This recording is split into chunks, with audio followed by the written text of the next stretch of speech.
opponent then pushes the e7 pawn to e5, and then I just went ahead and castled as per the plan for the king's Indian defense.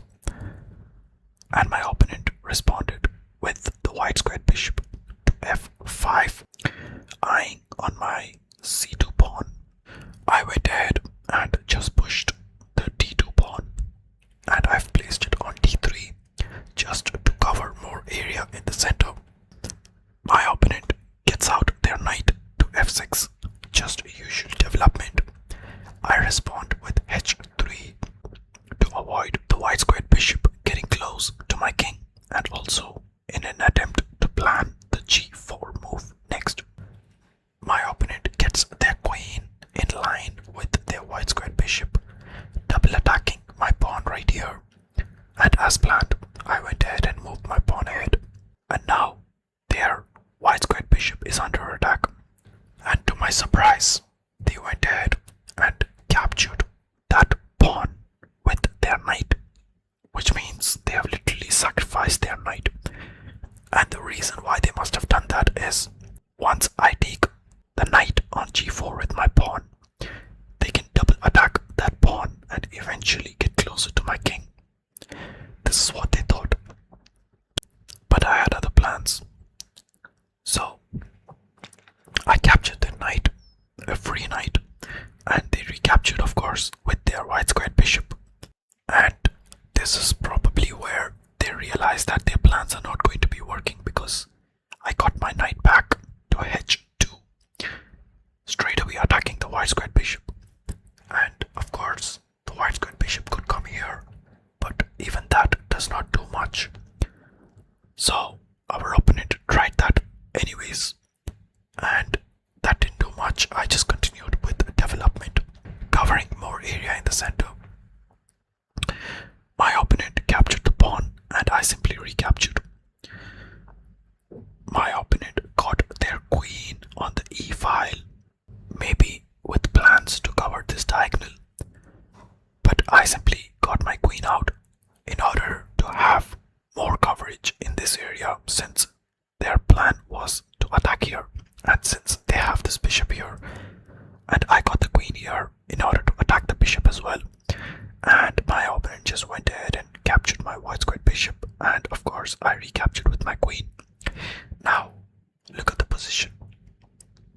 We are literally a piece up, and our opponent has literally sacrificed one of their pieces, hoping that they would have a better position at the end of all the exchanges. But that's not the reality. Our king's position is still very strong. It's super protected.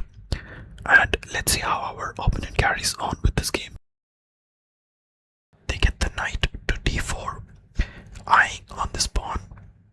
I go ahead and place my knight on a3 in order to cover the square.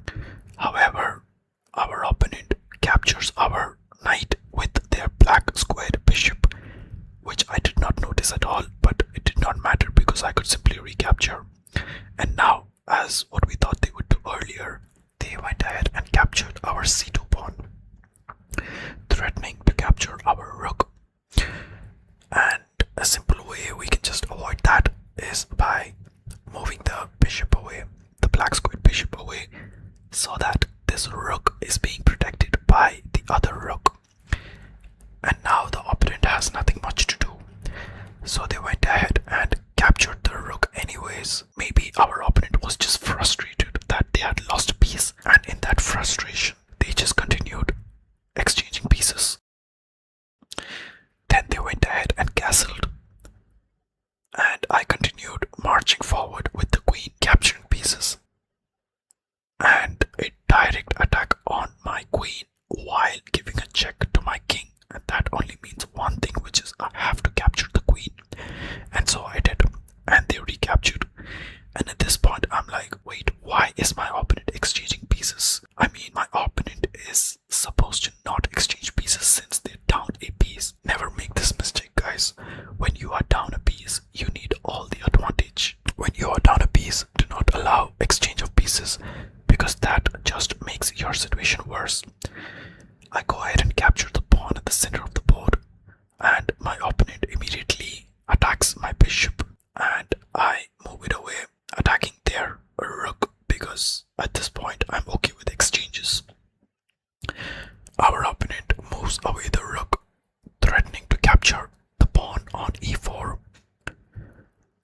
simply protected.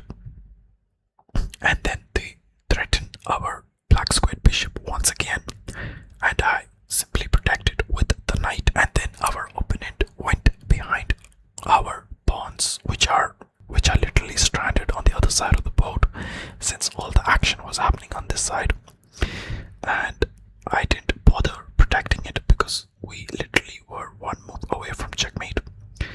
And our opponent did not notice that. Our opponent was too busy capturing pawns, and checkmate. That's how the game ended.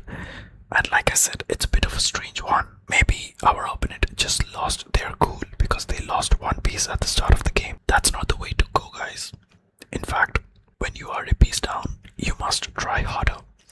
And there have been countless times when I was a piece down and I just pushed and eventually won the game because I did not give up. Anyways, thank you so much for watching, guys. See you in the next one.